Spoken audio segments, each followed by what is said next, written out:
Pronto, só queria lembrar a todos que a partir desse momento o encontro está sendo gravado. O vídeo desse encontro depois vai ficar disponível para vocês, tanto na plataforma da faculdade. Eu, como de costume, também tenho colocado lá no canal do YouTube, para que vocês tenham ampla facilidade de acesso a esses conteúdos posteriormente, tá? Então, tentar deixar de uma forma simples aí. Gente, antes de começar a aula especificamente, entrei pelo link, não, do grupo não dá certo mesmo. Deixa eu só colar o link aqui, tem gente que tá meio perdido lá, deixa eu só pôr no...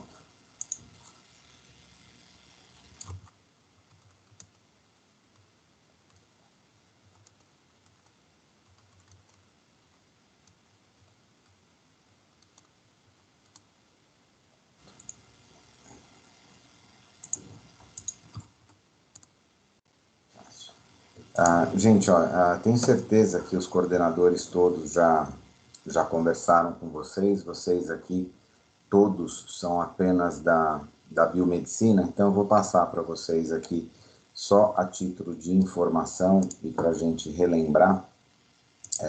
A professora Meire mandou uma mensagem para nós professores ontem, lembrando todo mundo do calendário oficial de provas, tá? Então, só para que vocês se lembrem, as provas das DIs, das disciplinas interativas, foram do dia 16 até o dia 24/11, portanto, elas se encerraram ontem. As provas oficiais, elas acontecem na semana que vem, entre segunda e sexta-feira, então a partir de 30/11 até o dia 4/12, e depois na semana seguinte, que é a semana que vai de 7 a 11 de dezembro, a gente vai ter na segunda e na terça, no dia 7 e no dia 8, todas as provas de segunda chamada de todas as disciplinas. Então, vocês precisam prestar atenção, principalmente porque as provas de segunda chamada e de exame, elas não são no dia e no horário da disciplina, tá? Elas vão ficar disponíveis para vocês somente na segunda e na terça. Então, para quem perdeu a primeira prova ou para quem perdeu a segunda prova,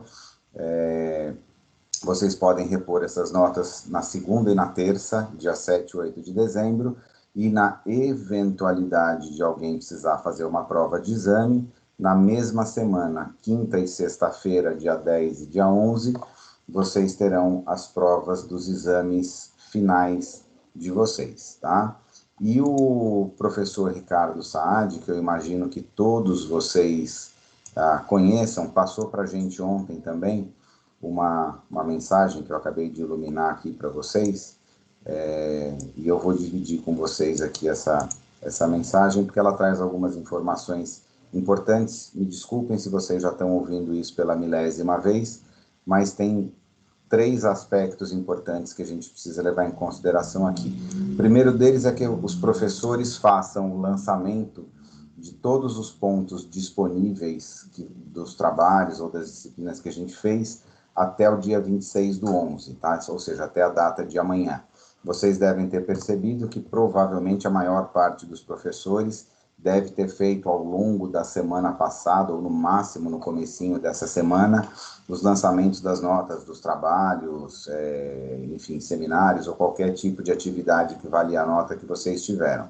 Eu, particularmente, fiz os meus lançamentos todos na quinta-feira da semana passada, então, se vocês não verificaram, olhem depois na parte de notas de vocês, lá no AVA de vocês, vocês vão ver que tem pontos lançados para cada um de vocês. Na eventualidade de algum de vocês encontrar algum problema ou não tiver com ponto, pelo menos na minha disciplina, basta mandar uma mensagem direta para mim, que eu corrijo isso de forma rápida e sem grandes problemas, tá?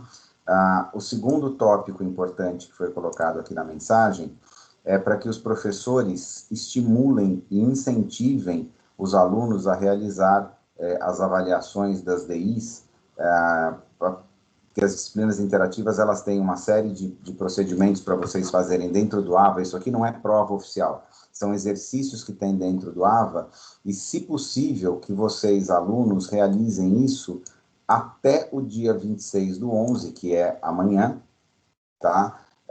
Mesmo que o AVA deixe vocês fazerem até o dia 4/12.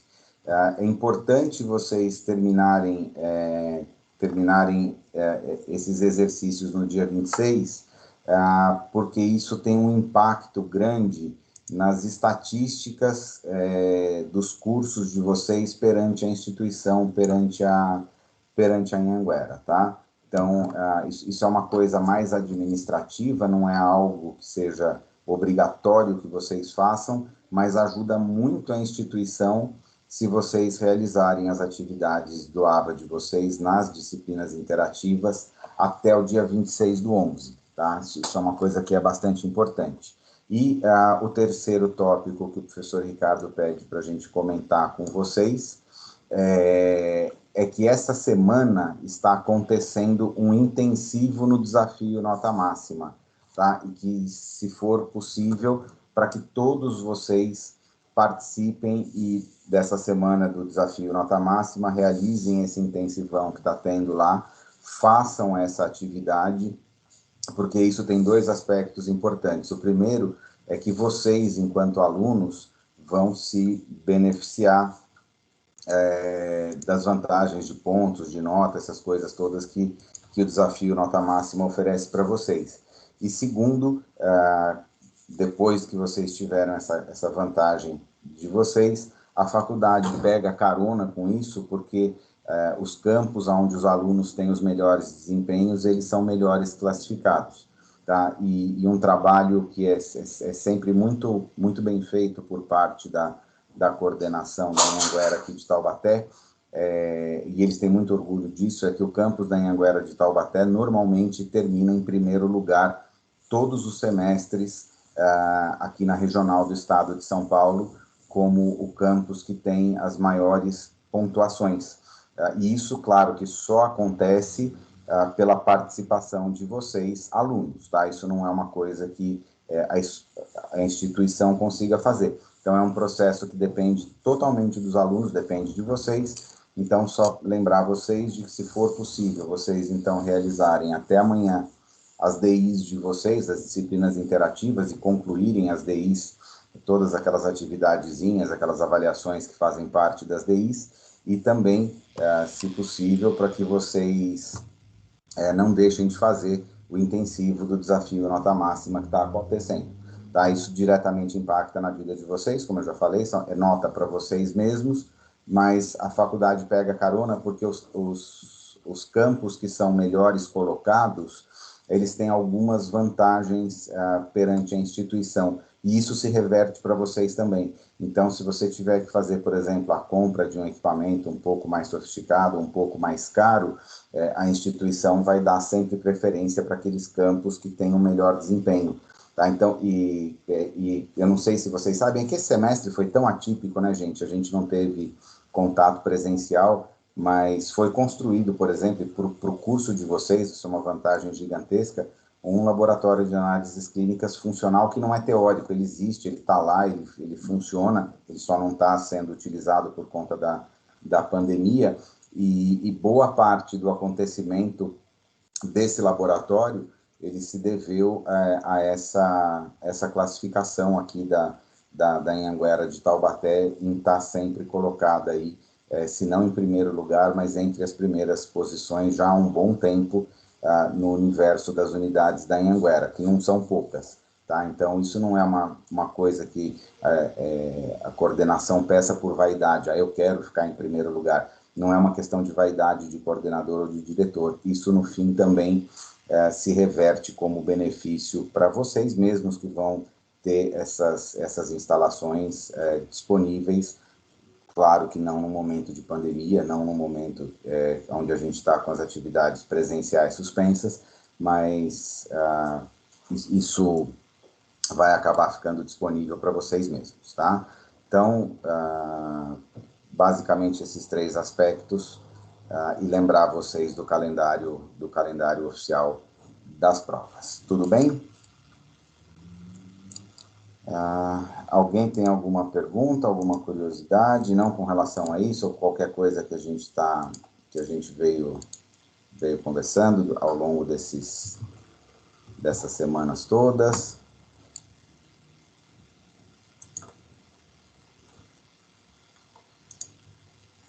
Bom, então eu vou fazer primeiro uma pequena introdução teórica sobre o que é soroterapia, o que é imunização ativa, tá? O título dessa aula poderia perfeitamente ser imunização ativa, imunização passiva, porque imunização ativa é feita com vacina, imunização passiva é soroterapia, é feita com soro, tá? E isso são aspectos que a gente estuda também na imunologia clínica, são tópicos que fazem parte aí da imunologia clínica,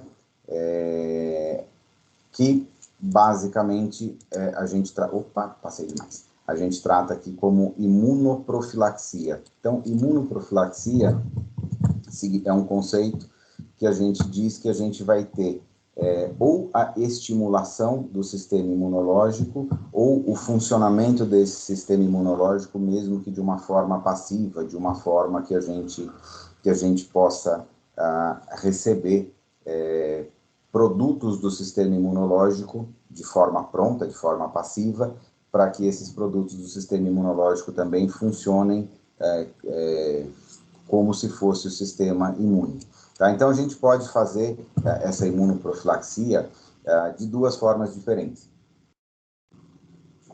A primeira delas, a gente pode estimular o sistema imunológico de uma forma totalmente ativa, tá? E essa estimulação do sistema imunológico para que o próprio sistema imunológico reconheça um antígeno e a gente tenha resistência contra aquele antígeno, pode ser uma toxina, pode ser um micro-organismo, tá? Normalmente vacinas são ou para toxinas ou para micro-organismos, tá? Quando isso é feito de forma a estimular diretamente o sistema imunológico para que a pessoa desenvolva a própria resistência, mesmo que não seja uma resistência total, que seja uma resistência parcial, e a gente sabe que vacinas nem sempre vão causar uma resistência total, mas pode estimular e causar uma resistência parcial naquele organismo. Quando isso é feito através de uma vacina, a gente está estimulando o sistema imunológico de forma ativa para que o sistema imunológico faça a sua imunoprofilaxia, para que ele se ative, para que o sistema imunológico do indivíduo que recebeu a vacina construa o mecanismo de resistência. Agora, eu posso, numa outra situação, tá?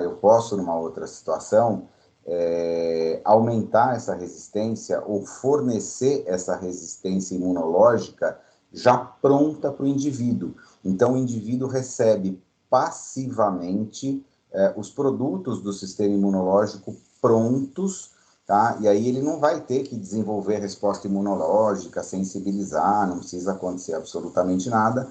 Então, ele recebe de forma totalmente passiva o produto pronto, e normalmente esse produto pronto que a gente passa, que a gente usa do sistema imunológico, são anticorpos prontos. Podem ser anticorpos homólogos, anticorpos de seres humanos, podem ser anticorpos heterólogos, que são anticorpos retirados de outros mamíferos, de animais, tá? Mas aí a gente está dando o produto do sistema imunológico pronto de forma passiva. E isso a gente faz através da administração de soro, tá? Então a gente vai administrar um soro que contenha anticorpos já prontos. Então, a partir do momento que a gente fornece para um indivíduo aqueles anticorpos, aquele soro pronto, aqueles anticorpos vão funcionar de uma forma muito parecida, como se a própria pessoa tivesse sintetizado aqueles anticorpos. Então, basicamente, gente, os conceitos por trás de imunoprofilaxia ou de imunização ativa e passiva é a gente ou estimular o sistema imunológico da forma ativa, isso é feito com as vacinas, ou a gente já forneceu os produtos prontos de forma passiva, isso normalmente é feito com soro, e esse soro contém anticorpos já prontos. Lembrem-se que os anticorpos não precisam obrigatoriamente ser anticorpos humanos, a gente pode usar anticorpos de animais, tá? Então, na vacinação, o principal tópico aqui, o principal ponto da vacinação é proteção contra doenças infecciosas, que podem ser de origem bacteriana, podem ser de origem viral, a gente pode ter vacina para protozoário, para fungo não é muito comum, tá? Mas o arroz com feijão da vacinação é proteção contra doenças infecciosas. Agora, lembrem-se que algumas doenças infecciosas, elas são, o micro-organismo pode produzir toxinas, e toda a sintomatologia da doença é causada por uma toxina, e não simplesmente pela presença do micro-organismo. Então, a gente pode, ao fazer essa proteção também, não diretamente utilizando antígenos do micro-organismo, mas a gente pode usar as toxinas como antígenos para que a gente não tenha a ação daquela toxina em especial.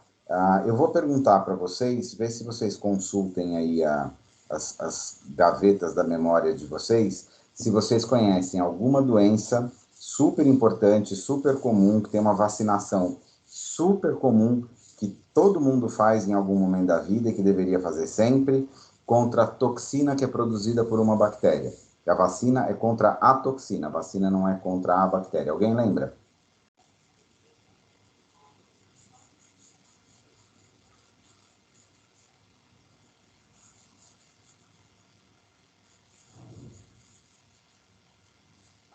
Seria a influenza, professor? Influenza é vírus, meu bem, é gripe. Não, aí não, é vírus. Bactéria. Certo. Doença bacteriana. Doença bacteriana, e a bactéria produz uma toxina, e toda a doença acontece por causa da toxina. E é super comum. Todo mundo... Não, Oi? meningite não. Não, meningite não. No caso do botulismo, da toxina Clostridium botulinum, tem alguma vacina a respeito disso? Olha, se fosse uma vacina comum, provavelmente você já deveria ter tomado, e todo mundo que está nessa sala aqui provavelmente também. Então, eu vou perguntar, alguém aqui já tomou vacina contra a toxina botulínica? Não. Todo mundo vai responder que não, porque não existe. Mas você bateu na trave, você chegou bem perto. É uma bactéria que produz uma toxina que está na mesma família da toxina botulínica. Você bateu na trave, você chegou muito perto. Raiva. Raiva é vírus. Tétano. Tétano, gente. O Clostridium tétano. Tudo bem, vocês foram chutando aí até acertar alguma. Mas a vacina do tétano, gente, o tétano, toda a sintomatologia clínica do tétano, aquelas contrações musculares, a parada respiratória que acontece no final, né, no óbito do tétano, tudo aquilo não é causado pela bactéria, é causada por uma única toxina que se chama tétanospasmina, e a vacina, quando a gente usa uma forma inativada da toxina para que o nosso organismo faça uma imunização ativa, para que o nosso organismo produza a resistência contra a toxina. Então, se eventualmente a gente entrar em contato com a bactéria que causa o tétano, e se essa bactéria se desenvolver na gente, e digamos que essa bactéria se desenvolveu e produziu a toxina, aí eu tenho a vacina que vai eliminar a toxina. Uma vez que eu eliminei a toxina, que a toxina não conseguiu fazer o efeito dela, eu não tenho tétano. Tá? Então, é uma vacina extremamente comum. Todo mundo aqui já ouviu falar em vacinação de tétano, tá? Só que é uma vacinação que ela é interessante porque ela até produz resistência total. Só que a gente deve levar em consideração que o fato de ser total ou parcial não tem nada a ver com se dura muito ou dura pouco. A vacina do tétano, que eu usei aqui como exemplo para vocês, ela produz resistência total, mas ela tem um limite de tempo por qual ela mantém essa resistência. Por isso é que algumas vacinas a gente precisa fazer as chamadas doses de reforço, tá? Para que de tempos em tempos, e cada vacina tem a sua estratégia, isso não existe uma regra, para cada tipo de vacina tem uma estratégia diferente, de tempos em tempos você dá de novo uma nova dose da vacina para você manter o processo de estimulação daquele sistema imunológico. Uma coisa que a gente sabe é que nenhuma vacina vai ser eterna. Então, vocês podem ter ouvido dizer, mas por que atualmente tem adultos pegando catapora de novo, se a gente tomou a tríplice viral lá atrás, quando a gente era criança, É porque se sabe que a vacina, ela tem um tempo de proteção. Claro que algumas vacinas, esse tempo é muito maior do que de outras. No caso específico do tétano, para quem tem o esquema de vacinação completo e quer se manter protegido, precisa fazer uma dose de reforço a cada 10 anos. Que é uma coisa que normalmente a gente esquece, ninguém fica consultando muito carteirinha de vacinação, a não ser profissionais que trabalham com isso, né? Profissionais na área da saúde e tal, que normalmente são orientados a manter as suas carteiras de vacinação em dia, mas a população, de maneira geral, pega a carteirinha de vacinação, joga no fundo de uma gaveta e quando precisa fazer vacina de novo, nem sabe onde está a própria carteirinha de vacinação. Atualmente, o SUS tem um sistema integrado que, à medida que o banco de dados vai sendo atualizado e as pessoas passam pelos postos de saúde, hoje tem um banco de dados que vai mantendo aí as datas das vacinações atualizadas, pelo menos daquelas que o indivíduo faz. As que ele já fez, nem sempre vão constar, mas hoje em dia tem aí, através daquele número unificado do SUS, lá do cartão SUS, hoje é um pouco mais fácil a gente conseguir algumas informações a respeito de vacinação. Tudo bem? Tá? Então, é aquilo que eu estava falando para você. O que tem dentro do soro? Anticorpo, pronto, tá? E ele pode ser de origem homóloga ou ele pode ser de origem heteróloga. O que é um soro heterólogo, por exemplo? Um soro que a gente vai usar um anticorpo de um animal. Alguém é capaz de me dar um exemplo de um soro que é produzido por animal, que a gente tira do animal, purifica e depois usa em ser humano? Também é super comum, todos vocês sabem. Estimulem um pouquinho os neurônios de vocês aí para vocês lembrarem.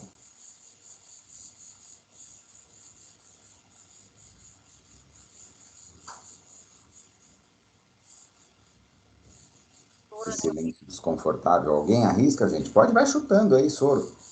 Alguém conhece algum tratamento com soro? Soroterapia? Professor, quando tem picada de cobra, tem os soros, né? O soro antiofídico. Soro antiofídico, isso. E aonde que é feito esse soro?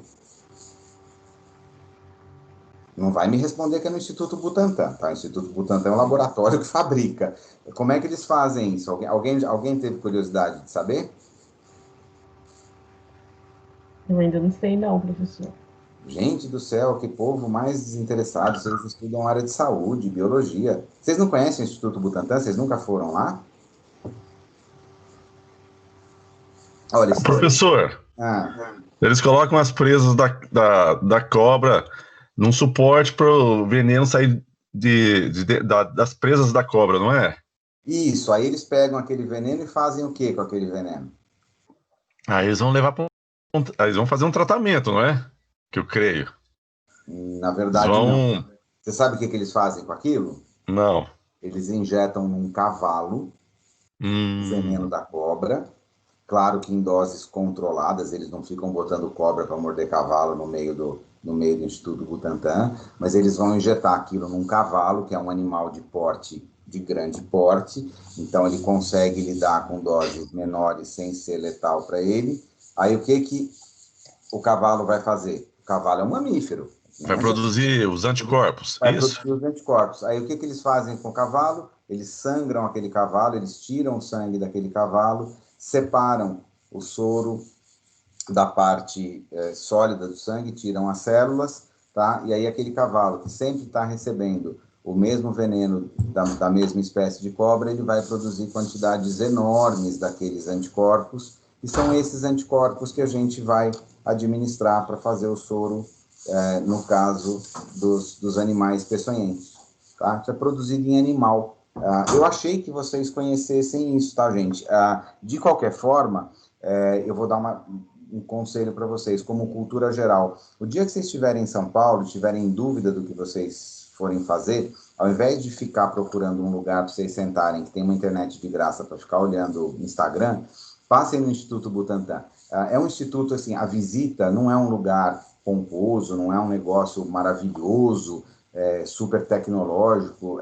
Eles têm, inclusive, muita dificuldade para a manutenção do museu, mas a qualidade da informação que a gente recebe por uma visita rápida.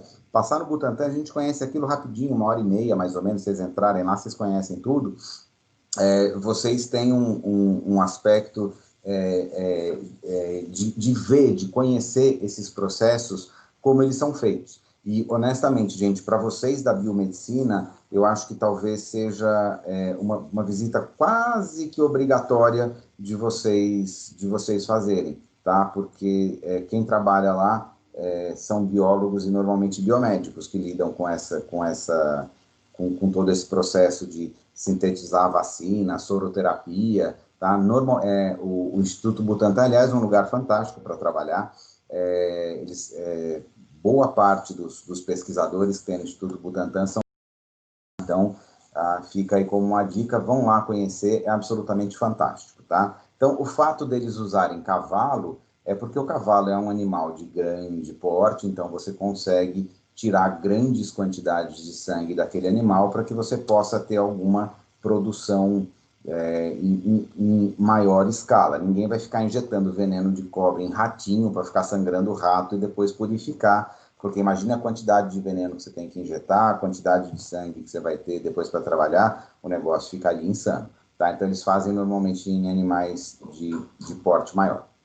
E da mesma forma, claro que não tem uma fazenda de criação de seres humanos que vão ficar recebendo injeções de coisas, mas se você pegar um indivíduo que teve uma determinada doença e você tirar o sangue daquele indivíduo, claro que também você não vai fazer como se fosse uma doação de sangue, tá? Um volume pequeno, 300 ml lá, que é o que tira numa doação de sangue, 330, não lembro direito o volume, vai tirar lá o volume do ser humano, e você pode purificar também e tirar anticorpos de seres humanos, tá? Então a gente tem aquilo que a gente chama de soro homólogo.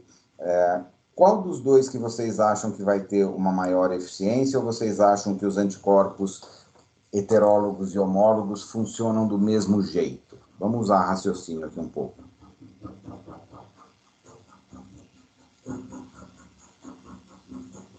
Imagina que eu tenho um soro contra uma determinada toxina que foi tirado do animal, e eu posso ter, por exemplo, soro antitetânico. Eu posso ter soro antitetânico de origem animal e posso ter soro antitetânico de origem humana.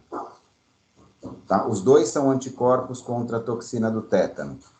Vocês acham que os dois vão funcionar da mesma forma ou eles funcionam de forma diferente? E claro que, a segunda pergunta que vem com isso, por quê? Eu acredito que o homólogo, professor. O humano responde melhor, porque não vai ter que... não é nada estranho aquele organismo. Ué, mas anticorpo é anticorpo. Se o anticorpo veio de outro ser humano ou veio de um animal, faz diferença? Eu não sei dizer o porquê, mas eu acredito que sim. Tá, então você tem aquela intuição, aquela boa sensação de que o homólogo funciona melhor, é isso? Tá, sua intuição nesse aspecto foi boa, porque o homólogo funciona melhor mesmo. Agora, existe uma razão simples do porquê. Lembra do que é formada a molécula do anticorpo? Não é uma glicoproteína, que a maior parte dela é proteína? Vocês acham que o gene que faz um anticorpo do cavalo é igual ao gene do anticorpo do ser humano?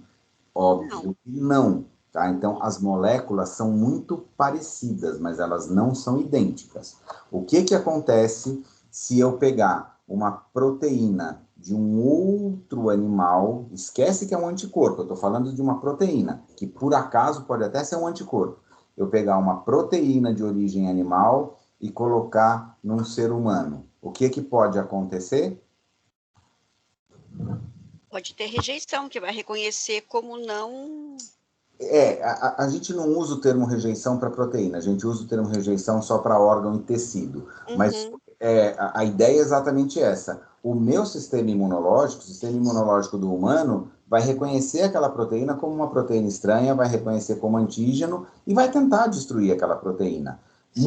muito mais difícil ele reconhecer uma proteína humana como uma proteína estranha, tá? Porque a chance de uma imunoglobulina G produzida por 2 seres humanos diferentes serem diferentes é muito pequena, porque os genes que controlam a produção dessas proteínas em seres humanos são extremamente parecidos, tá? Existem diferenças microscópicas aí, quer dizer, microscópicas, tem diferenças.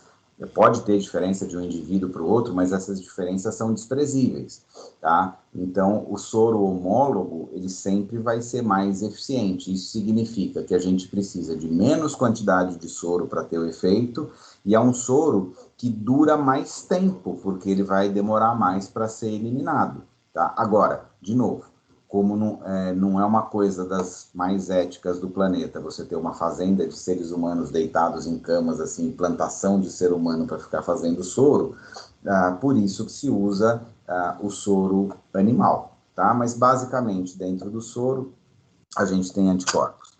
Para que a gente pode fazer soroterapia? Como evento preventivo ou também para tratamento. Tá? Então, se você suspeita que você pode ter, que você pode estar com algum quadro em que é importante você ter anticorpos, você pode fazer uma soroterapia preventiva ou, efetivamente, a partir do momento que foi diagnosticado que você tem qualquer problema que necessita de um anticorpo pronto de soro, a gente também pode fazer soroterapia como tratamento de algumas enfermidades, tá? Então, só para que vocês tenham uma pequena ideia de datas, de épocas, dos quandos, para que a gente construa um pouco alguns conceitos aí, para que a gente não ache que vacina é uma coisa que chegou aqui de nave espacial, que veio de um ET do planeta Alfa Ômega, lá de não sei quantos mil anos-luz de distância. Os primeiros estudos que foram feitos, bastante empíricos, eles vêm basicamente do Oriente, tá? Então a gente tem estudos que relatam, tanto na China quanto na Índia, a utilização de pus de indivíduo que tinha varíola, tá? E eles usavam material desse pus, que era retirado da pele escariada de indivíduos com varíola, faziam pequenas escaras em indivíduos saudáveis e aplicavam pequenas quantidades daquele pus do indivíduo que era doente da varíola para tentar produzir algum tipo de resistência contra aquela doença, tá? Isso foi feito em 1720. É o primeiro relato que a gente tem científico da tentativa de se fazer uma vacinação, tá? E claro que esse procedimento é um procedimento de alto risco. Por que é um procedimento de alto risco?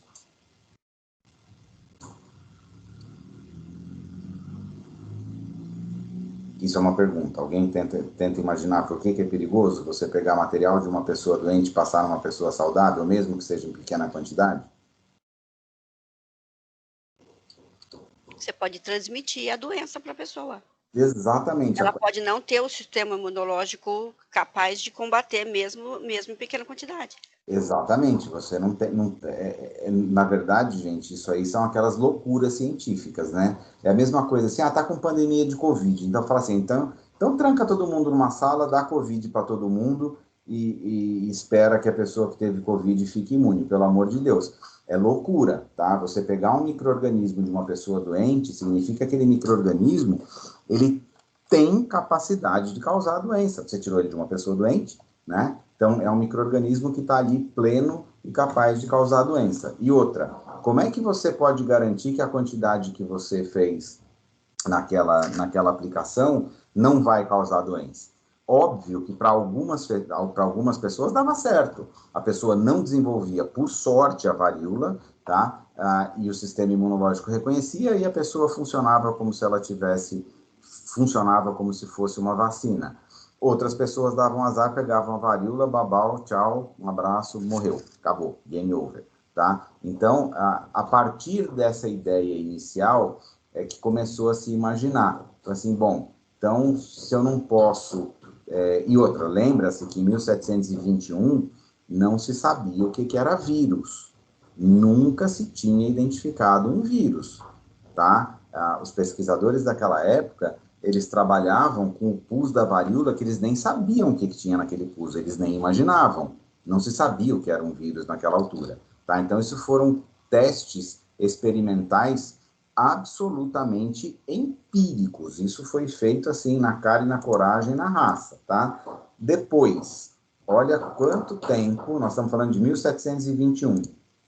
Jenner começa em 1798, nós estamos falando aqui de 77 anos depois, tá? Ele percebeu que indivíduos que tinham doença que era chamada de vacínia eram resistentes à varíola. Isso foi uma observação clínica.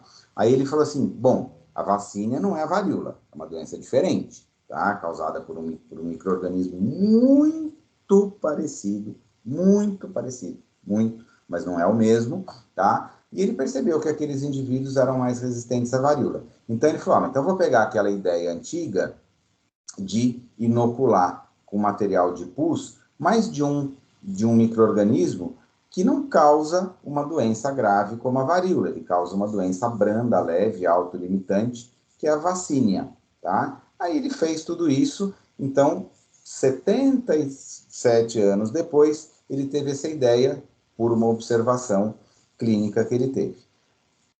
Quase 100 anos depois, Louis Pasteur, e aqui sim, nesse momento aqui, o Pasteur desenvolveu efetivamente a primeira vacina. E claro que não foi uma vacina contra patógenos de seres humanos, ele trabalhava com animais, tá? Então ele fez a atenuação de uma bactéria, que era o Bacillus anthracis, que causa o antraz, tá? Em seres humanos, e no gado causa uma doença muito grave. Eu acho que na microbiologia eu devo ter comentado com vocês de Bacillus anthracis, que no gado causa uma doença que é o carbúnculo, que dizimava rebanhos de bovinos e de ovinos e caprinos na Europa, tá? Então, o que ele fez? Ele pegou aquela bactéria, porque Pasteur conhecia a bactéria, vírus ele ainda não conhecia, ele conhecia bactéria. Aí ele fez uma atenuação daquela bactéria viva, então é a primeira vez que você pega um micro-organismo, ele conseguiu manter aquele micro-organismo vivo, mas o fato dele estar atenuado significa que ele tinha menos capacidade de produzir doença. Então ele descobriu que se ele desse essa bactéria que ele atenuou, que ele fez esse processo de atenuação, ele dava isso para os animais, e aqueles animais ficavam protegidos contra o carbúnculo. Então, quando o Pasteur foi publicar esse trabalho, ele usou esse termo vacina, foi a primeira vez na literatura que aparece o termo vacina, porque ele deu em homenagem a esse trabalho de pesquisa do Jenner. Então, o Jenner trabalhava com uma doença que era a vacínia, aí o Pasteur criou, então, o termo vacina em homenagem à doença que o Jenner trabalhava, tá? Lembra que ele não está trabalhando com vírus, com varíola, com nada, ele estava trabalhando com bacilo, estava trabalhando com carbúnculo, tá? Mas ele, quando o Pasteur, então, ele falou assim, olha, criei aqui, desenvolvi a vacina, foi a primeira vez que aparece esse termo vacina. Então, isso em 1879 era uma vacina basicamente para uso em animal, tá? Não era algo que se fosse fazer ainda para ser humano. E óbvio, gente, uma vez que o Pasteur conseguiu sucesso com essa vacinação contra o carbúnculo, o que acontece com a comunidade científica? Abre-se uma porteira de oportunidades para que outros pesquisadores que trabalham com outros micro-organismos comecem a fazer a mesma coisa. Então, historicamente, as primeiras vacinas que foram produzidas são vacinas que são com micro-organismos atenuados, tá? Historicamente, os pesquisadores conheceram vírus depois de bactéria, então as primeiras vacinas foram vacinas bacterianas, tá? E sempre trabalhando com um micro-organismo inteiro, com um micro-organismo atenuado. Isso foi vacina durante muito tempo. O que muda nas vacinas? A tecnologia empregada no laboratório, à medida que a gente vai tendo metodologias mais sofisticadas, que a gente consegue manipular substâncias biológicas, moléculas orgânicas, de uma forma mais eficiente no laboratório, a gente começa a desenvolver estratégias novas para sempre aumentar o quê? Os dois aspectos mais importantes de uma vacina. Quais são os dois aspectos que a gente sempre deve olhar numa vacina? Imagine se vocês fossem fazer uma vacina. Quais são as duas coisas que vocês devem se preocupar mais?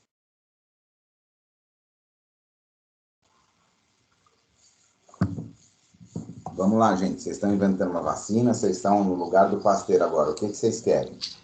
Com os supostos, né, os possíveis efeitos colaterais e a real capacidade de imunização.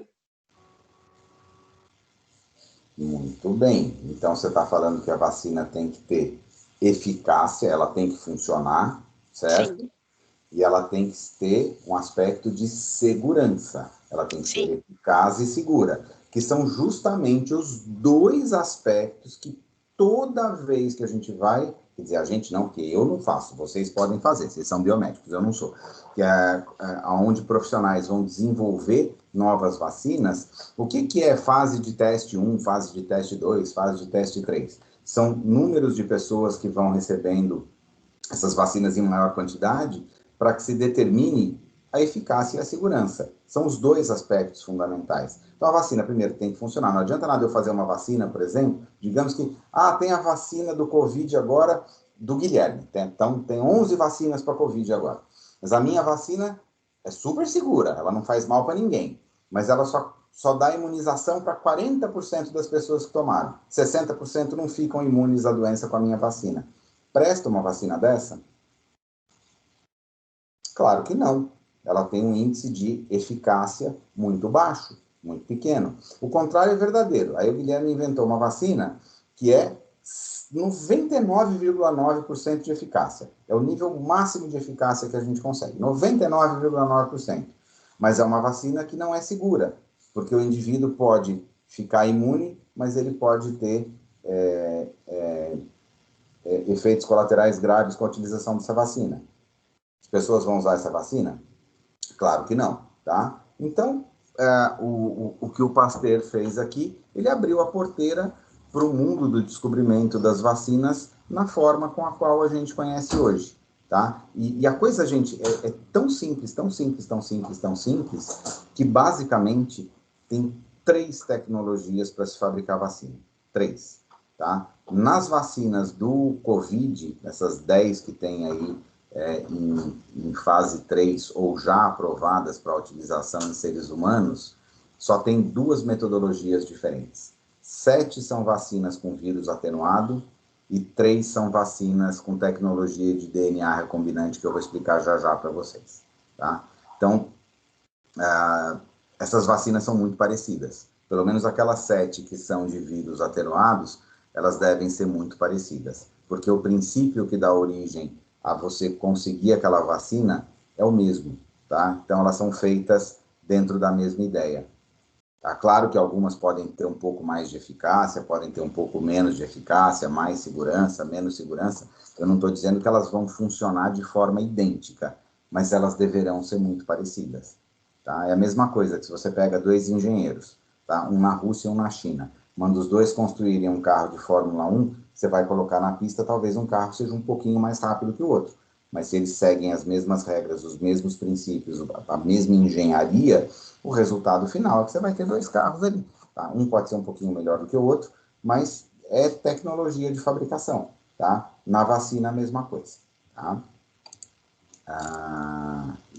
Antes que alguém me pergunte, eu não vou dar opinião sobre vacina de Covid e eu não vou dizer para vocês qual eu, Guilherme, acredito que seja mais segura, tá? Não vou ficar fazendo propaganda de vacina aqui, não. Cada um que leia, pesquise, se informe a respeito disso, porque eu não quero influenciar ninguém, toma vacina tal, toma vacina aquilo, isso ou aquilo. Isso é uma coisa que é muito individual e para médico infectologista, não é para um dentista falar isso em sala de aula, tá? Então, nem adianta me perguntar, que essa pergunta eu até sei responder, mas essa eu não respondo, tá? Então, vamos lá. O Pasteur, então, vamos voltar aqui para a gente continuar a nossa linha. Em 1879, ele concluiu com sucesso a vacina do carbúnculo. Em 1885, ele falou assim, bom, se eu consigo imunizar um mamífero qualquer, por que eu não posso tentar, então, imunizar o ser humano? Aí ele começou, então, a estudar a possibilidade de se vacinar contra a raiva. Qual é o problema da raiva? Raiva é causada por vírus, não é causada por bactéria. Lembra que o Pasteur ele está num laboratório com tecnologia de 1885, não são esses laboratórios que a gente tem hoje, tá? Energia elétrica era um negócio de luxo naquela época, não era nem comum, tá? Que dirá água encanada, esgoto, saneamento básico, era muito diferente do que é hoje, tá? Mas ainda assim, o que o Pasteur foi fazendo? Ele foi tentando atenuar cepas diferentes de vírus, tá? E foi tentando trabalhar com diluições e com dosagens onde aquele vírus tivesse tão pouco, mas que ele não causasse a doença, e ele foi descobrindo cepas que eram mais patogênicas e menos patogênicas, e basicamente ele foi pesquisando por tentativa e erro até que ele conseguiu achar um daqueles princípios que ele estava testando. Ele testava centenas e centenas e centenas sem parar. Ele conseguiu achar um que desenvolvia resistência contra a raiva. Tá? Então, a primeira vacina para ser humano que foi pesquisada foi a vacina da raiva. Isso vem lá de Louis Pasteur. Depois disso, aí as datas começam a ficar mais próximas, né? Aí a gente já vê que em 1886 uma outra tecnologia aparecer, que o Pasteur, quando fez lá do carbúnculo, ele fazia bactérias atenuadas. Ele acreditava que para o sistema imunológico funcionar, a bactéria tinha que estar viva, tá? Solomon e Theobald Smith comprovaram que eles conseguiam também fazer vacina com micro-organismos mortos. E aí vem, então, a segunda tecnologia de se fazer vacina. A primeira com micro-organismo atenuado, a segunda com micro-organismo morto, tá? Isso funciona para bactéria. Bactérias mortas, em alguns casos, vacina contra bactéria morta, é possível de se fazer, tá? Depois, ainda em 1886, o Wright, então, passou a fazer isso em testar com várias doenças diferentes. Então, ele pegava micro-organismos mortos para fazer uma vacinoterapia curativa. Então, ele tratava a doença com vacina. Gente, lembra que em 1886 isso nunca tinha sido feito. Foi a primeira vez, então, que um pesquisador resolveu utilizar de vacina para que se possa fazer algum tipo de tratamento de doença. Lembra que em 1886 estava longe ainda da descoberta do antibiótico. Lembrem-se que o primeiro antibiótico que ficou pronto, foi descoberto, foi a penicilina, e isso foi só em meados da Segunda Guerra Mundial. Nós estamos falando da década de 1940, tá? Nós estamos bem para frente aqui, nós estamos ainda 55 anos para frente disso aqui, tá? Depois, em 1890, Behring e Tassato começaram a trabalhar com toxinas em doses que não eram letais, tá? Então, eles estavam fazendo aquilo que a gente chama de antitoxina. Então, uma vacinação com toxina.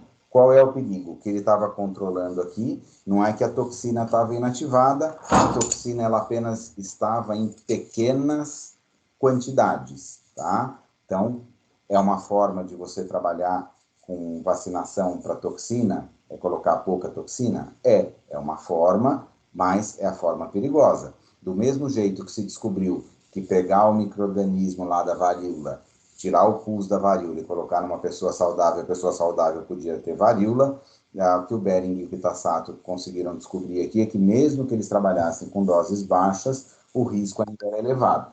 Seguindo o mesmo raciocínio que a gente fez para as vacinas de micro-organismo, se eu quero fazer uma antitoxina segura, basta eu mudar a minha antitoxina, eu inativar aquela antitoxina. E existem tecnologias de laboratório que a gente consegue inativar algumas proteínas. Então, hoje, a vacina do tétano é uma antitoxina, só que ela não é porque a toxina é em pequena quantidade, ela é porque aquela toxina é inativada, tá? E em 1906, talvez tenha aparecido aí a primeira vacina, e que essa todos vocês já ouviram falar, com certeza absoluta, aparece a primeira vacina que foi utilizada em grande escala em seres humanos, que é a famosa BCG, que é a vacina para tuberculose. Então, o que esses pesquisadores fizeram, Calmette e Guerin? O que eles fizeram?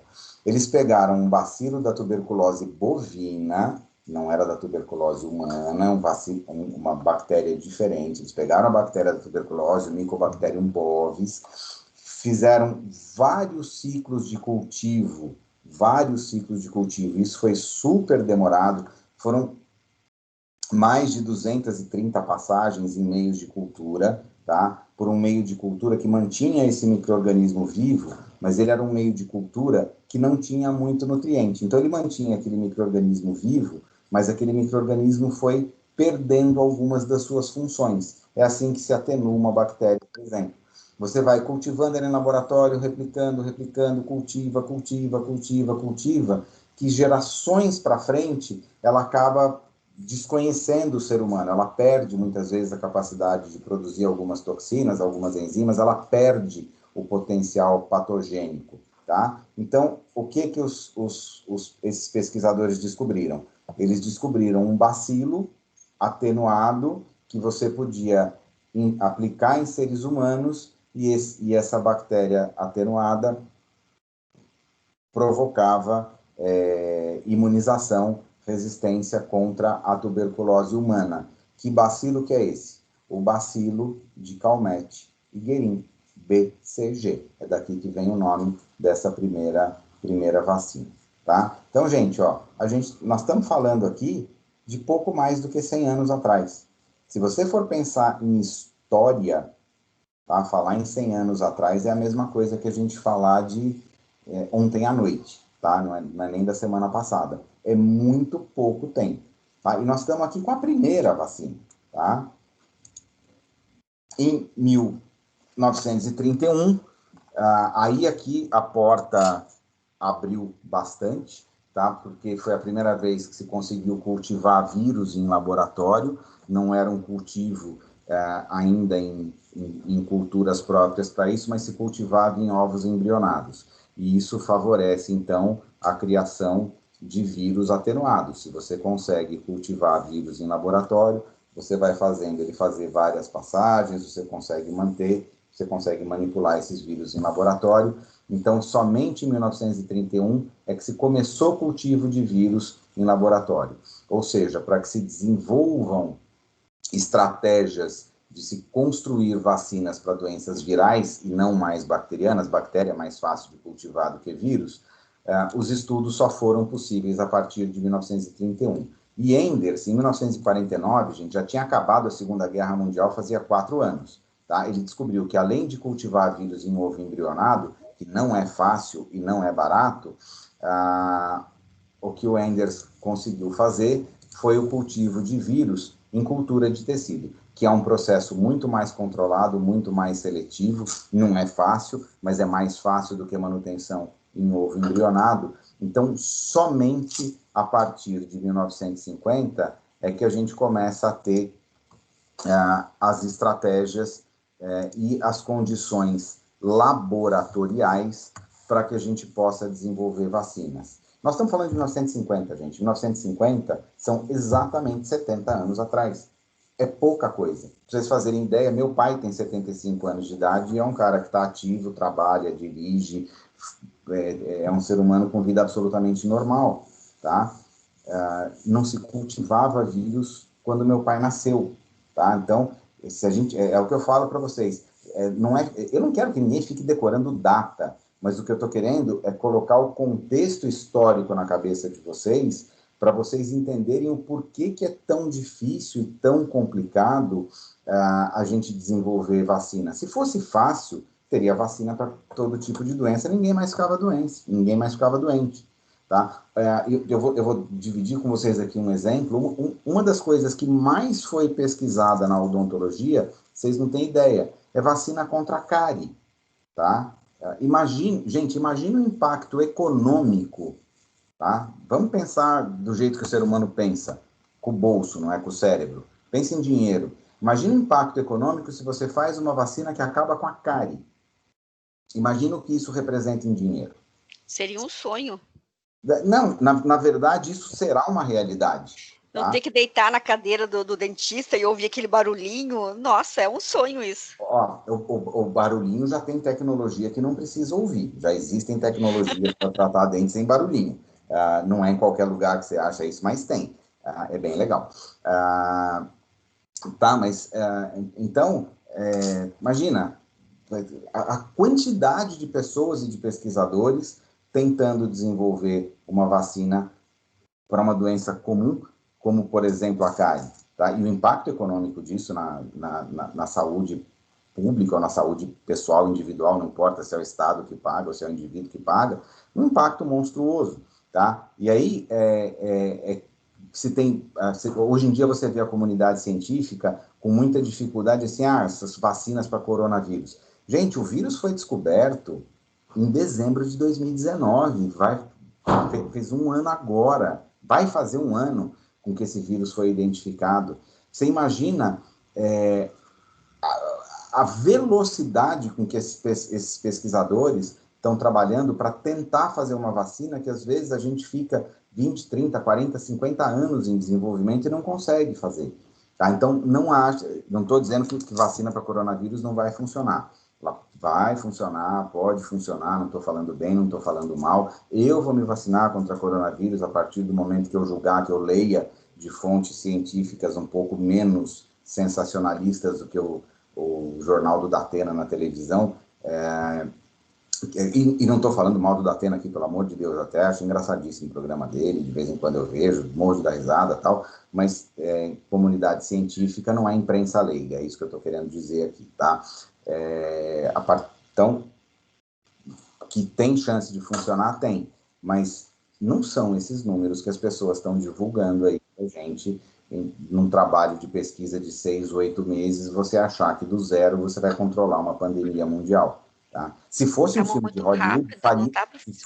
Hollywood, o pesquisador inventava a vacina em 3 dias antes do grande amor da vida dele morrer, né? Era assim que funciona em Hollywood, todos esses filmes de pandemia.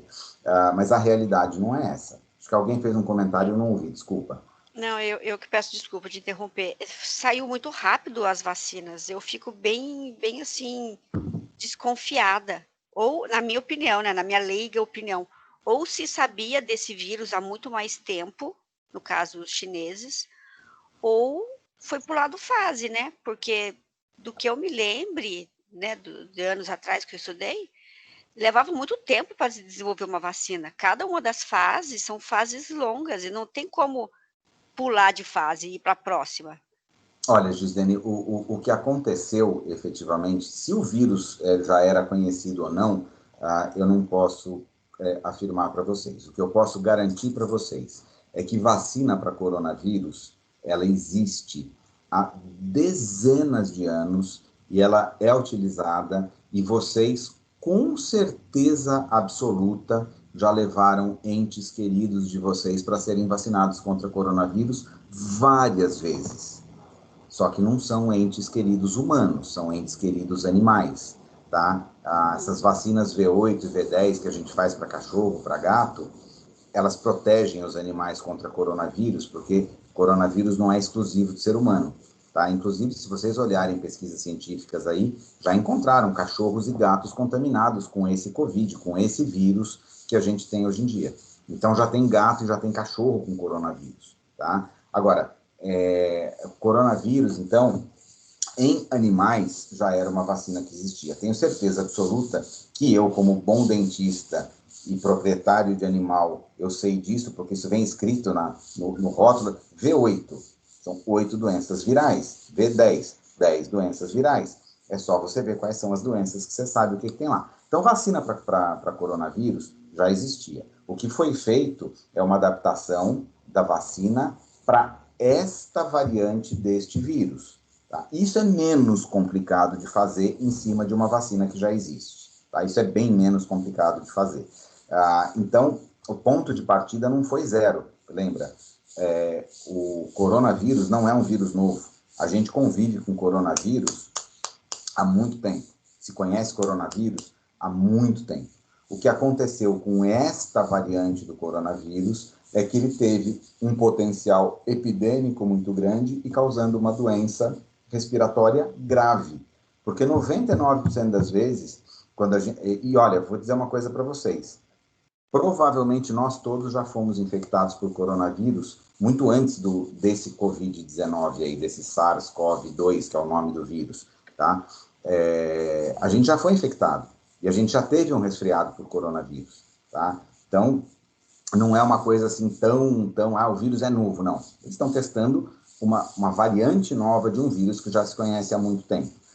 Tanto é que nem se tinha vacina para coronavírus, gente, porque coronavírus é vírus que causa resfriado. É um vírus que, até hoje, só teve um caso na história de uma pequena pandemia por coronavírus, que foi síndrome aguda respiratória grave, mas não chegou nessa proporção dessa pandemia atual. Então, nunca se teve, de novo, interesse com a cabeça da carteira financeiro em se fazer uma vacina para coronavírus. Porque quem que vai querer se vacinar com um vírus que causa resfriado? Ninguém, tá? Mas, olha, garanto para você, o ponto de partida não foi o zero, o vírus já era conhecido, e eu, de novo, não estou querendo dizer que isso seja assim, uma teoria de conspiração, porque soltaram o vírus para depois poder vender a vacina e ter uma modificação no centro econômico do planeta Terra, sai do Ocidente, vai para o Oriente, mudam-se os poderes. Tem muita gente falando em muita coisa por aí. Eu não estou dando opinião pessoal nenhuma aqui, o que eu estou dizendo para vocês é o seguinte: coronavírus já era conhecido, vacina para coronavírus existe há anos em animais, tá? Em mamíferos. E que não é muito diferente a gente transportar uma vacina de um animal para um ser humano. Não é difícil, tá? E de novo, é o que eu falei para vocês, tem 3 tecnologias, a gente já falou 2. O bicho atenuado, o bicho morto, e a terceira, que é a tecnologia de DNA recombinante, que a gente não trabalhar com micro-organismos, a gente trabalha com um gene do micro-organismo para produzir somente a proteína do antígeno que você quer colocar na sua vacina. São as vacinas que vêm da engenharia genética. A primeira vacina em escala humana que foi utilizada essa tecnologia foi a vacina da hepatite B. O nome comercial dessa vacina era Engerix B. Eu acho que era a Glaxo que produzia, a GlaxoSmithKline que produziu isso pela primeira vez. Eu não lembro o laboratório que fez a Engerix B. Não sei se foi a Pfizer, se foi a Glaxo. Eu não lembro exatamente qual foi o laboratório que fez. Mas são vacinas com tecnologia de DNA recombinante. Então, o que eu estava dizendo para vocês, das 10 vacinas que estão em fase 3 ou já aprovadas para o Covid, 7 são de vírus atenuado e 3 são com tecnologia de DNA recombinante. Tá? Então, dessas 10 vacinas que existem, são só 2 tecnologias diferentes, e essas vacinas deverão ser bastante semelhantes. Agora eu vou dar até uma opinião pessoal minha. Eu não acredito que tenha uma grande diferença entre a vacina de Oxford, a vacina, a Coronavac da China, ou Sputnik V da Rússia. Os resultados devem ficar muito próximos, porque essas 3 vacinas são baseadas exatamente na mesma tecnologia, que é o vírus atenuado. Tá? Então não deve dar grande diferença em cima disso. Tá? Então, eu passei aqui para vocês só esse aspecto, não para ficar contando história para vocês, mas para estimular o nosso cérebro e contextualizar o mundo das vacinas, tá? Então, hoje, como é que a gente encontra essas vacinas? Como é que a gente classifica essas vacinas? como a constituição da vacina, a procedência, se é uma vacina monovalente ou polivalente, ou seja, tem um antígeno ou mais do que um antígeno, como é feita a aplicação da vacina e a forma de apresentação da mesma. Tá? Então, vamos passar passo a passo aqui. Aqui, gente, é mais informativo, tá? Então, a gente tem as vacinas vivas e as vacinas mortas, tá? Falei bastante disso. Então, exemplo, por exemplo, de vacinas virais, tá? Então, vacina de vírus vivo, a vacina para pólio, Sabin, a vacina do Zé Gotinha, a vacina que é preconizada pela Organização Mundial de Saúde para poliomielite. Ela é feita com o vírus da polio vivo atenuado, tá? Numa época bem próxima na qual o Sabin desenvolveu essa vacina, o Salk, nos Estados Unidos, fez uma vacina para polio também, só que a vacina do Salk era com vírus morto. Tá? A vacina do Salk é o padrão para vacinação de poliomielite apenas nos Estados Unidos. Tá? Então, nos Estados Unidos, eles não usam vacina Sabin, eles usam vacina Salk. Tá? Não sei se é porque foi desenvolvida lá, se o pesquisador era americano, sei lá. Tá? Funciona, tá? Funciona do mesmo jeito. As duas vacinas são efetivas, tá? Falei já da BCG, do bacilo de Calmette-Guerin, aqui da tuberculose, é uma vacina bacteriana com bactéria atenuada. Vacinas mortas, sarampo também é um vírus morto para bactéria, coqueluche, leptospirose são com bactérias mortas também, tá? Hoje em dia existem também as vacinas que não têm micro-organismos, são as vacinas que só têm o antígeno que vem de DNA recombinante, tá? Então, ela não é nem viva nem morta, porque ela não tem micro-organismo, tá? O que pode ter dentro da vacina, tá? Toxoides ou antitoxinas, e aí tem do tétano, da difteria, são 2 exemplos comuns, ou então vacinas manipuladas através de biotecnologia. Então, você pode ter dentro da vacina um toxoide, tá? Você pode ter um produto manipulado através de biotecnologia. A primeira que foi feita foi da hepatite B. Hoje em dia, já até se associam os 2 antígenos da vacina da hepatite A e da hepatite B. Quando você faz a vacinação para uma, você já faz para outra ao mesmo tempo, tá? É comum você fazer a vacinação para hepatite A e B na mesma vacina. Como tem tríplice viral, tríplice bacteriana, tem as 2 hepatites numa vacina só, tá? Então, claro que a constituição da vacina, ou ela é o micro-organismo vivo, ou é o micro-organismo morto, ou é a toxina atenuada, ou são produtos que vêm da tecnologia do DNA recombinante, que são manipuladas aí através de biotecnologia. Então, com relação à constituição, ou é micro-organismo vivo, micro-organismo morto, ou é toxina ou toxoide, ou produtos que vêm de material de tecnologia, de biotecnologia, tá? Quanto à procedência, a vacina pode ser autógena ou pode ser uma vacina que a gente chama de estoque de prateleira, aquela que é fabricada. O que é uma vacina autógena? É quando você desenvolve a vacina com o micro-organismo que está causando a doença no próprio indivíduo. Então, você coleta o micro-organismo do indivíduo, atenua aquele micro-organismo e devolve aquele micro-organismo de forma atenuada para o indivíduo, para que ele desenvolva o sistema imunológico dele específico, tá? Isso aqui são as vacinas autógenas. Isso não é autovacina, é vacina autógena. Você coleta o micro-organismo de uma pessoa, leva para o laboratório, atenua aquele micro-organismo e devolve aquele micro-organismo na forma de vacina para a pessoa. 99,999% das vezes, as vacinas são fabricadas na indústria farmacêutica, ficam na prateleira, a gente compra a vacina e a gente usa a vacina de estoque. Dá para fazer vacina autógena? Dá. Utiliza-se isso por uma questão de custo, de rapidez e de praticidade, praticamente nunca, tá? Então, normalmente, vacina de estoque. Quanto ao número de antígeno, a gente pode ter uma vacina que é chamada de simples, quando você tem um micro-organismo de uma doença, acabou, exemplo da vacina da tuberculose e a BCG. Eu posso ter uma vacina que seja misturada, tá? Uma vacina mista para doenças diferentes. Então, a tríplice bacteriana, tétano, coqueluche, difteria, ou a tríplice viral. O que tem na tríplice viral? Alguém sabe? Sarampo, cachumba e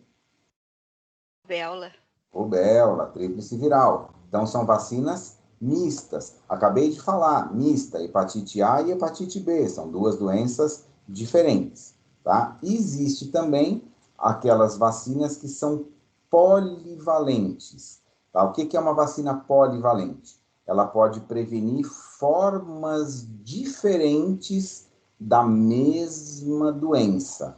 Então, a vacina da polio, por exemplo, o vírus da polio, ele tem tipos 1, 2 e 3. Qualquer um desses tipos pode causar a polio. Adianta você fazer uma vacina para poliomielite só para o vírus do tipo 1? Você vai dar proteção para o tipo 2? Não. Vai dar proteção para o tipo 3? Também não. Então, para você proteger o indivíduo para todas as variações da polio, você precisa fazer aquilo que a gente chama de vacina polivalente. Vocês entenderam a diferença de uma vacina mista para uma vacina polivalente? Mista é onde a gente tem doenças diferentes na mesma vacina.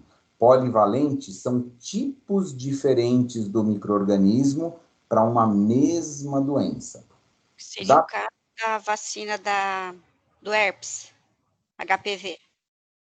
O que tem a vacina do HPV? Ela é uma vacina polivalente. Polivalente, é isso mesmo. Que são vários, são 3 ou 4, né, se não me engano, tipos de... Isso. Dos 240 tipos diferentes que existem, 3 ou 4 que são mais associados com câncer de colo de útero, por exemplo. Aí na vacina você dá somente as variantes que estão mais associadas ao câncer de colo de útero, porque foi o que motivou a se fazer essa vacinação do HPV. Sim, ela é uma vacina polivalente. Outro exemplo de vacina polivalente, super comum, vacina do influenza, do vírus da gripe, tá? Então, a gente sempre tem vacinas ou 3 variantes, 2 ou 3 tipos do mesmo vírus ali dentro, por isso que todo ano tem que tomar a vacina de novo. Não é porque a vacina parou de proteger ou que o efeito acabou em um ano. Dura muito mais do que um ano o efeito de uma vacina dessa. Mas todo ano a gente tem tipos diferentes colocados dentro da vacina. Tá? E é diferente, gente. Tem laboratórios que põem, no caso da vacina da influenza, da gripe, tem lugares que colocam 2 variantes do vírus e tem laboratórios que fazem com 3 variantes. Tá? Então, elas nem sempre são iguais. Tá? Então, tá aí. Só para dar exemplo do que é uma vacina simples, mista ou polivalente. Isso é decorebinha, mas pelo menos para vocês dizerem que vocês já... Tá? Vias de aplicação. Parenteral, que pode ser por escariação, subcutânea, intramuscular, intradérmica, tá? A gente pode ter a vacina oral, do Zé Gotinha, tá? Vacina nasal ou ocular, então você aplica a vacina com spray nasal ou na forma de colírio, e a gente pode ter também vacinas aplicadas de forma endovenosa ou intraperitoneal.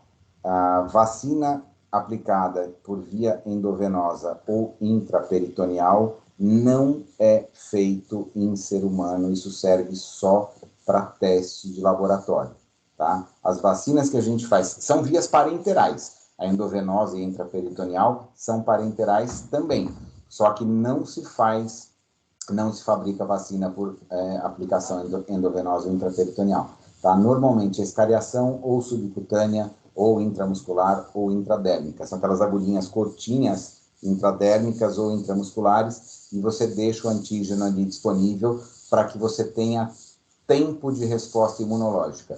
Qual é o problema de você pegar um micro-organismo que seja atenuado e colocar ele por via endovenosa ou intraperitoneal? Você aumenta muito a chance daquele vírus causar um processo infeccioso um pouco mais severo. Tá? Aumenta o risco. Então, a via de administração aqui é para melhorar a segurança. Tá? A gente pode ter a vacina fabricada e vendida já líquida ou liofilizada, vem em pó, a gente precisa ressuspender na hora de aplicar, e tem algumas que são utilizadas em pó mesmo, algumas vacinas nasais que você usa ela na própria forma de pó, você nem ressuspende com líquido, tá? Então, o que a vacina precisa ter? Eficácia e segurança, tá? Eficácia e segurança, tá? Então, para que tudo isso aconteça, ela precisa ser pura, precisa ser inócua, então, pura no sentido de que não traga outras substâncias que possam causar riscos, inócua no sentido de que tomar a vacina não deve desenvolver a doença no indivíduo, tá? Óbvio que ela deve ser estéril, então não vamos imaginar que a gente vai administrar uma vacina contaminada para alguém, e também ela tem que ter a sua potência de ação, ela tem que ter uma potência tal que ela consiga promover o efeito desejado de estimular o sistema imunológico daquele indivíduo e que a gente tenha aquele sistema imunológico daquele indivíduo estimulado e para que a pessoa consiga desenvolver a capacidade de defesa, tá? Agora, por que nem todo mundo responde do mesmo jeito? Tá? Porque as respostas, elas variam de acordo com muitos fatores, tá? Dependendo do esquema de vacinação que foi feito, do tipo de vacina, vacinas vivas e mortas tendem a, ou vacinas engenheiradas aí, né, que são essas manipuladas por biotecnologia, elas nem sempre funcionam da mesma forma, tem algumas que são mais efetivas do que outras, e isso varia, gente, a eficácia em diferentes doenças, em diferentes situações, não dá para dizer assim, não, vacina de vírus atenuado é melhor do que vacina de vírus morto. Não tem uma metodologia melhor. Em alguns casos, algumas vacinas vão responder melhor do que outras, tá? A idade do paciente também interfere. Por que a idade faz diferença? Porque lembra que eu comentei com vocês lá no comecinho desse curso que a idade é um fator decisivo para o funcionamento do sistema imunológico. Lembra que eu comentei com vocês que nos primeiros 6 meses de vida o sistema imunológico está muito cru, ele está praticamente se desenvolvendo e tal. Então, a gente não costuma fazer muita vacinação antes dos 6 primeiros meses de vida. Se vocês olharem os esquemas de vacinação, a maior parte das vacinas e as doses dos esquemas, onde você vai tendo doses sucessivas, elas normalmente são após os 6 meses de idade, tá? Porque, claro, que ninguém vai querer dar uma vacina para um sistema imunológico que ainda não está apto ou bem desenvolvido, bem funcional ainda, tá? Da mesma forma também que ninguém vai fazer vacina de uma doença de infância para um idoso de 70, 80, 90 anos de idade. Pelo mesmo motivo, tá? À medida que o tempo vai passando, o sistema imunológico vai ficando cada vez menos responsivo, tá? Estado nutricional, doenças associadas, uso de medicamentos imunossupressores. Então, cada pessoa tem a sua característica de resposta diferente a uma determinada vacinação.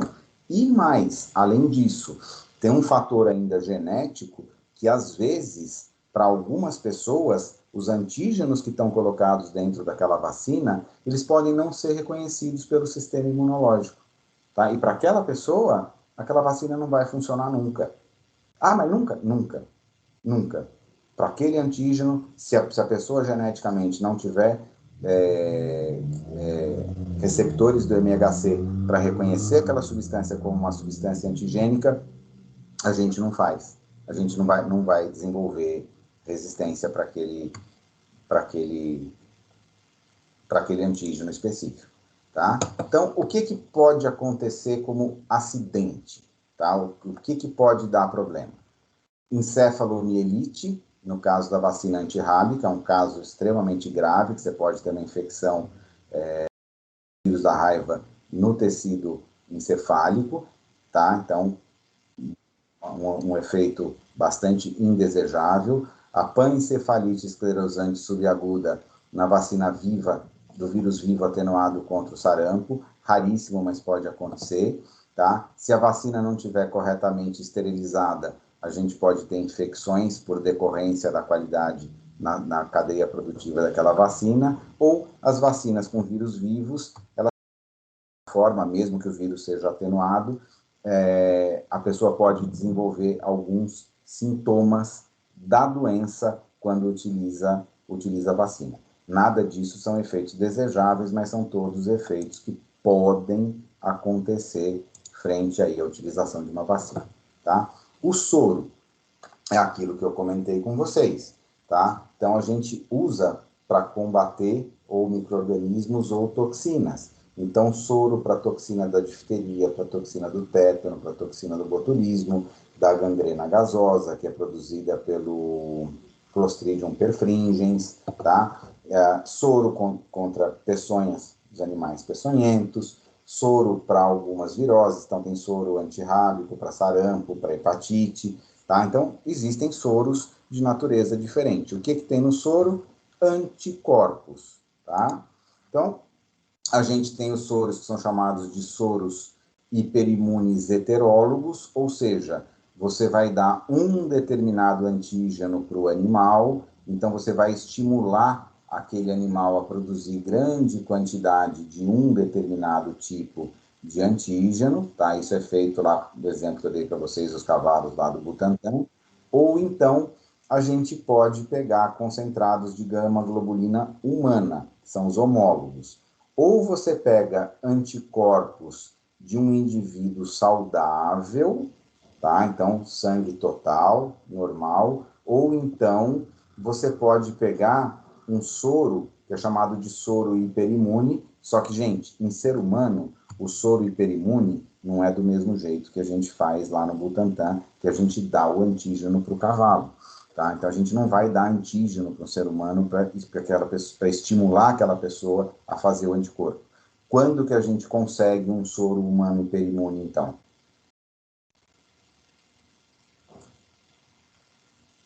Quando é que vocês acham que a gente consegue fazer um soro hiperimune? Quando a pessoa já apresentou a doença e tem anticorpos? Quando a pessoa fica doente, exatamente. Tá? Então, a gente consegue... se eu não posso dar a doença para a pessoa, eu espero a pessoa ter a doença e depois eu pego o sangue dela, tá? E, claro, óbvio, não preciso nem comentar com vocês que ética em pesquisa e bioética não vai permitir nunca que você infecte uma pessoa para poder retirar anticorpo para salvar uma outra, tá? Isso foge dos princípios éticos de bioética, pelo menos os princípios de hoje, de 1870 podia, tá? Tem 1910, 1920, se vocês forem ler trabalho científico dessa época, o cabelo de vocês começa a cair. O que o ser humano fazia era um negócio assim, fala-se muito dos nazistas na Segunda Guerra Mundial. Fazia-se isso no dia a dia com seres humanos de um jeito assim incrível, tá?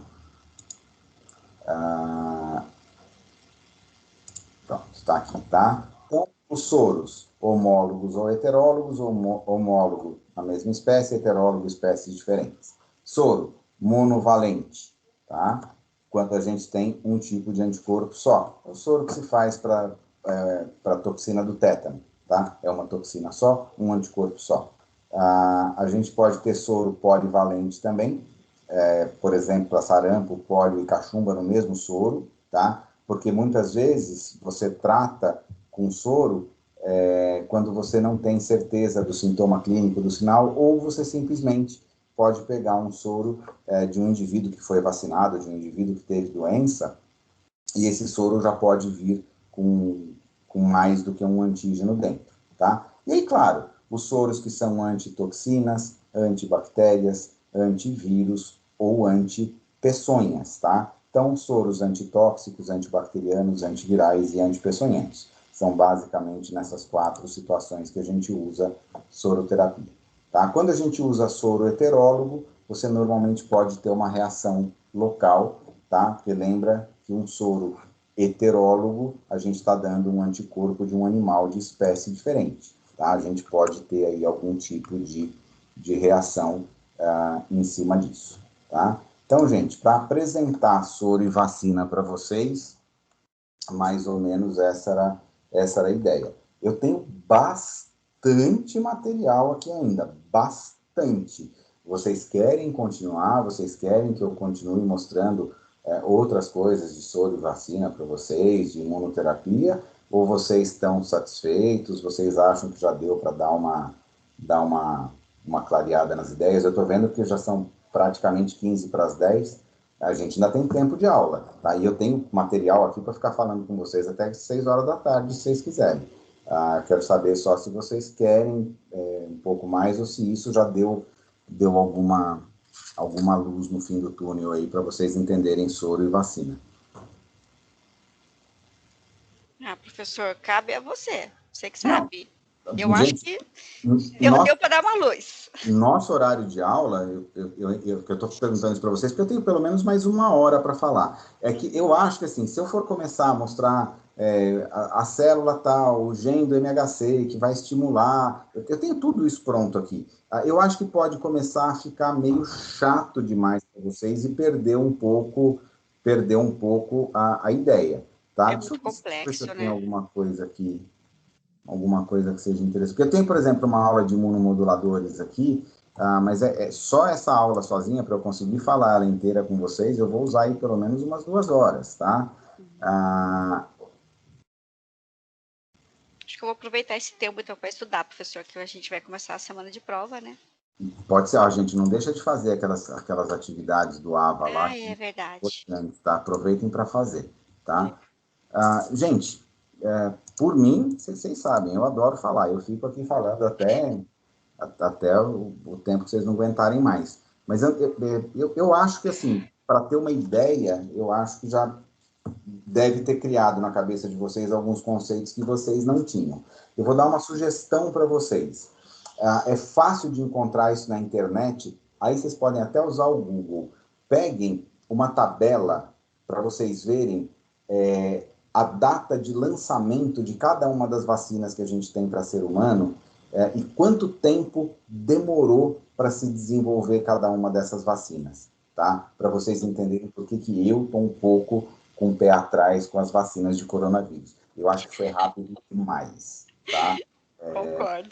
Mas as primeiras vacinas, eu até coloquei o histórico lá para mostrar para vocês, tiveram vacinas que ficaram 30, 40 anos em desenvolvimento. A gente tem vacinas que até hoje não existem. Para a AIDS, por exemplo, que o vírus foi identificado em 1980. Tá? Nós estamos falando aí já de 40 anos, NECA de vacina para AIDS, enfim, e N outras situações aí um pouco mais preocupantes. Mas, enfim, a única coisa que eu posso dizer para vocês de corona é que eu vou usar a vacina. Eu vou escolher bem a vacina, mas eu vou usar, tá? Então, não vai ser qualquer uma, mas vai. Gente... Tá bem, professor, obrigada. Vamos lá fazer o AVA, então. Bom dia. Eu estou com uma certa tristeza no coração, porque é o nosso último encontro, talvez a turma de vocês eu não veja mais, porque acho que essa é a última disciplina que eu tenho com vocês. Eu queria, de um lado pessoal meu agora, Guilherme, como ser humano, agradecer muito o privilégio que eu tive de poder interagir com a turma de vocês. Para mim foi muito legal, fico triste de não poder ter estado pessoalmente em sala de aula com vocês, tenho certeza que a gente teria aproveitado muito mais, mas eu espero ter deixado para vocês aqui alguma coisa positiva para que vocês pelo menos levem, nem que seja uma lembrança de uma aula chata, de um professor chato, mas que vocês levem alguma coisa e que eu possa ter feito um pouquinho de diferença na vida de um de vocês. Eu estou aqui justamente para isso. Queria lembrar que vocês todos já têm o meu contato, não é porque deixam de ser meus alunos que eu vou deixar de atender vocês. A qualquer momento que vocês precisarem, qualquer coisa que vocês acham que possa ajudar vocês, que eu possa somar no desenvolvimento profissional de vocês, eu sempre vou estar à disposição de vocês. Tá? Estudem, a nossa prova não é extremamente difícil, então eu vou pegar alguns conceitos que a gente discutiu nessas aulas. Então, sobre soroterapia, o que é a diferença de imunização ativa, passiva, estou dando exemplos de questões na aula de hoje, tá? Vacina de vírus vivo, atenuado, toxina e produtos de tecnologia de DNA recombinante ou de biotecnologia. Então, esses conceitinhos básicos, eficácia e segurança, são coisinhas que devem aparecer na nossa avaliaçãozinha, tá? Lembrem-se que as avaliações todas agora vão ser dentro do ambiente do AVA, elas não são mais no Google Forms, tá? Vai ser tudo por dentro do ambiente do AVA, tá? Então, gente... Vai ser na quarta mesmo. Na quarta, não sei, é dentro do AVA, tá? Eu acredito que seja no dia da disciplina, Mas agora o professor não tem controle mais de quanto tempo fica, quando abre, quando fecha. A gente não tem esse controle mais. Todo esse controle agora passa para o sistema. Tá? Então, eu vou alimentar o sistema com as questões e vou dizer essa é a alternativa certa, essa é errada, e o sistema, a partir de agora, vai fazer todo o processo. Tá? Então, acho que segunda-feira agora a gente descobre como é que vai ficar tudo isso. Eu, Guilherme, nunca fiz prova desse jeito. Tem professor que já fazia. Tá? Então, isso não é novidade. Eu é que não usava esse sistema. Mas agora a gente tem que usar. Então, gente, de coração, muito obrigado por ter dividido esse semestre com vocês. De verdade, espero poder ter ajudado vocês de alguma forma aí, nem que seja dividindo um pouquinho de conhecimento. Muito obrigado, professor. Com certeza fez o Tico e Teco aqui se esforçar um pouco mais. É a ideia. Obrigada, fica com Deus. Obrigado. Professor, a gente agradece muito, o senhor esclareceu bastante, sim. Muito obrigada. Imagina, gente, lembre-se que eu estou aqui por vocês, não por mim. Obrigado a vocês. E, professor, deixa eu pedir uma coisa também. Esse slide de hoje, o senhor pode mandar para a gente? Posso, é uma coisa tão resumidinha, tão bobinha, mas posso. Eu vou passar já, porque senão eu esqueço. Deixa eu achar. Deixa eu salvar ele em PDF e eu já passo imediatamente para vocês. Espera aí. Obrigadão, professor. Obrigado a vocês, gente.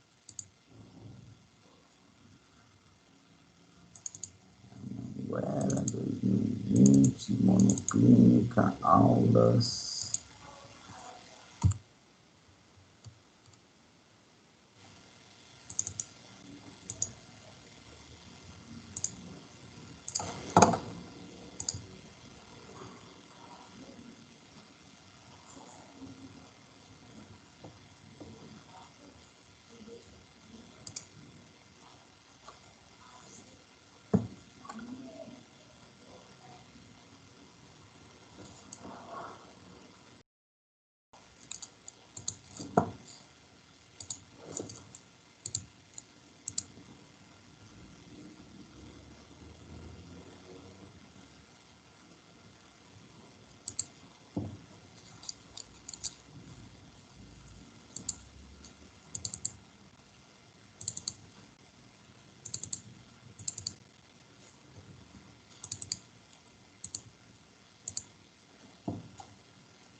Acabei de acabar. Não, peraí. Nossa, esqueci de parar a gravação. Já tá aberto aqui ainda, mas deixa eu parar. Eu larguei ligado aqui.